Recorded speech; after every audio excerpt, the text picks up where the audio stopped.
Tawagin niyo na lang po akong Myrna, 37 years old, taga Marikina City, janitress sa isang mall. Dito ko nakilala si Miguel, isang security guard. Sa simula ng aming relasyon, magkaibigan lang ang turing namin sa isa't isa hanggang sa lumaon ay nahulog ang loob namin. Masaya na malungkot ang aming love story, Brother Bador. Babalikan ko ang aming relasyon taong 2018. Ganito po yun.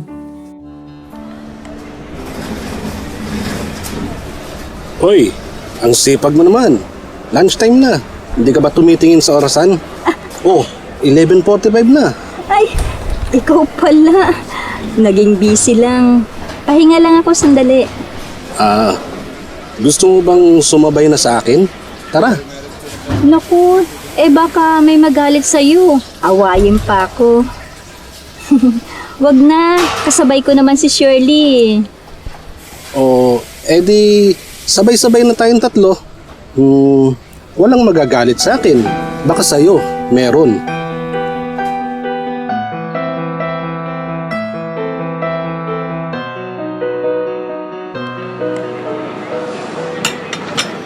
Kain pa ng kain.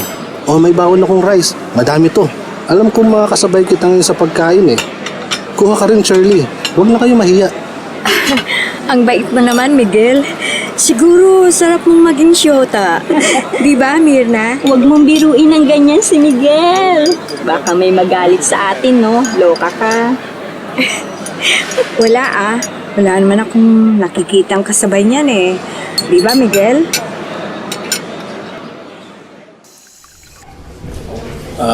Pauwi na ba kayo? Roving lang naman kami. Oo, Miguel. 8 hours lang naman kami eh. Asan si Myrna? Mukhang di mo kasama. Nasa locker room eh. Kinukuhang gamit niya. Oh, tara! Shirley! Bandiklak na tayo. Bakit palingalinga ka dyan? Mukhang may hinahanap ang mata mo ah. Nadaan si Miguel dito eh. Robing daw sila. Simpatiko. At ang bango, mukhang type ko si Miguel. Myrna? Huwag mong sabihin sa akin yan. Sabihin mo sa kanya. Type na type ko si Miguel. Lahat ata ng qualities ng lalaki nasa kanya eh. Simpatiko, thoughtful, loving and caring, at maalaga pa sa katawan. Siguro, pag naging kami, ang saya-saya ko. Shh! Huwag kang masyadong vocal sa nararamdaman mo sa kanya. Baka ma-discourage ka pag di kanya type. Eh bakit? Maganda naman na lola mo ha.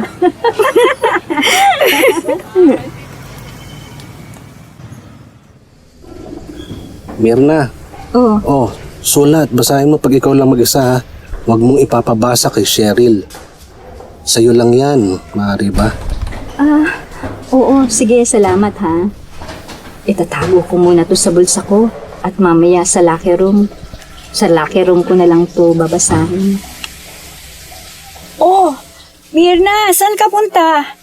Sa baba, sa locker room, may kukunin lang ako. Magmamadali ako sa paglalakad, baka sumama pa to. Babasahin ko sandali itong sulat ni Miguel. Ano kaya itong nakalagay dito? Dear Myrna, sa una pa lang na makita kita, naramdaman ko na ang kakaiba sa'yo. Tumibok bigla ang puso ko di tulad sa ibang babae na parang wala lang. Mukhang mahal na agad kita eh. At nais ko sanang manligaw sa'yo kung di ka magagalit. Huwag mo kong tanggihan pag inaaya kitang sumabay kumain. Dahil dun ko lang napaparamdam sa'yo na gusto kita. Lagi kong ibig na kasama ka at kausap ka. Nagmamahal, Miguel. Oh, labis na agad ako ni Miguel. Paano to? May gusto sa kanya si Shirley. Ano ba yan? Bahala na. Oh, mukhang malungkot ka. Wala to. Gutom lang to. Tara, kain na tayo. Lunch break na eh. Mukhang sasabay ata sa atin si Miguel. Antayin natin, Mirna. O sige, bahala ka. Speaking, andyan na pala yung hinihintay mo. Mirna, Mirna! Sandali! Sasabay ako sa inyo. Miguel, bakit si Mirna lang ang tinatawag mo? Kasama niya ako eh.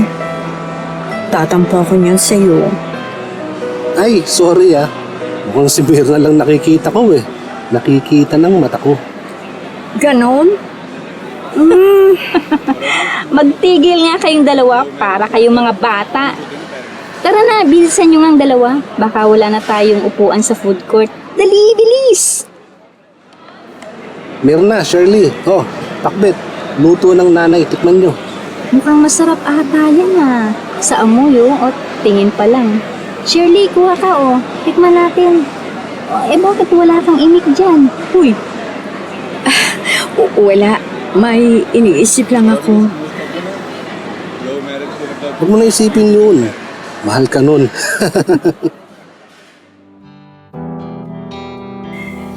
Brother Bador, lumamlam ang trato sa akin ni Shirley at lagi siyang malungkutin, lalo pat nakikita niyang kasama ako ni Miguel. Alam ko sa puso ko na nadismaya siya dahil nga hindi siya ang gusto ni Miguel kundi ako. Ipinabasa ko ang sulat ni Miguel sa akin upang malaman niya ang laman ng puso ni Miguel. Lumipat na ng trabaho si Shirley at doon ako nalungkot. Yung kaibigang itinuring ko, siya pala ang magiging karibal sa puso ko. Brother Bador, sa ngayon, mag-asawa na kami ni Miguel at may 3 anak. Maligaya ako sa piling ni Miguel. Higit ko siyang nakilala ng lubusan ng kami mag-asawa. Nagpapasalamat, Mirna ng Marikina City. Mapagpalang araw po sa ating lahat. Kumusta po kayo? Kung nasaan man ang kaibigan ni Mirna, sana marinig din niya ang kwentong ito. Siya na hindi niya kinaya na makitang magkasama kayo. At kahit hindi sila, talaga namang nasaktan siya dahil naging kayo. At kahit hindi naging sila, talaga namang pinagseselosan ka. Basahin po natin ang Kawikaan 27:4. Ang galit ay mabagsik, ang puot ay mabangis, ngunit ang pagseselos ay may ibayong lupit. Ang pinakamalaking bahagi ng katawan ng tao ay ang kanyang puso. Kasya lahat ang kanyang mga pangarap, ang kanyang pag-ibig at pati ang paninibugho. Doon ay nagkakasya. Ang puso ay maraming silid para sa pag-ibig. Pag-ibig sa magulang, pag-ibig sa kapatid, pag-ibig sa kaibigan, pag-ibig sa asawa, pag-ibig sa kamag-anak, pag-ibig para sa propesyon o karir, pag-ibig para sa hobby, pag-ibig para sa mga bagay na nakamit, ang pag-ibig sa kapwa, pag-ibig sa sarili, at higit sa lahat, ang pag-ibig natin sa Diyos. Kaya hindi pwede na isang tao lang ang pumuno sa puso ng tao at wala sa lugar ang pagselosan ang kaibigan, lalo na't hindi naman kayo. Ang pagseselos ay dapat nasa lugar. Halimbawa, kapag umakto sila sa role mo, doon ka lang dapat magselos. Subalit wag naman masobrahan kasi kapag nasobrahan ang pagseselos, maaring ang taong iyon ay malayo sa Diyos. Kaya dapat yung tama lang. Bago magselos, isipin kung rational ba ito. Makatwiran ba? Tama ba? At itanong sa sarili kung may karapatan ka bang magselos. Sa ganitong paraan, dapat nating hati-hatiin ang ating puso sa dapat niyang paglagyan. Dahil meron tayong pananagutan sa ating kapwa na dapat nating panagutan. Hindi pwedeng suluhin yon dahil hindi lang naman tayo ang tao sa mundo.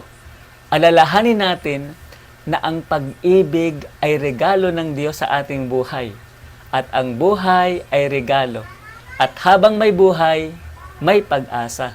At ang ating pag-asa ay ang pag-asa kay Kristo. Halika, manalangin tayo. Aming Diyos, sa pang-araw-araw naming buhay, pinupuri at sinasamba ka po namin para po sa mga mag-asawa, mga magkasintahan, at para sa mga nagmamahal. Ituro nyo po sa amin na magmahal sa tamang panahon upang maging maayos ang aming buhay at upang maging malaya kaming umibig sa aming kapwa. Mangusap ka po sa amin, pagyamanin po ang aming isip, patahimikin ang aming puso, at ang kapayapaan ng isipan ay sumaamin.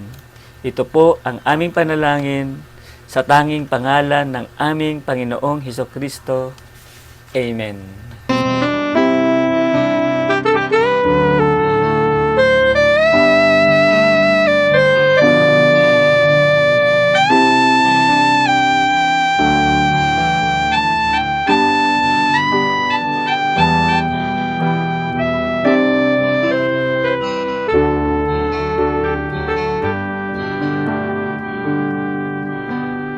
Ginampanan sa papel na Mirna, Diana Ida.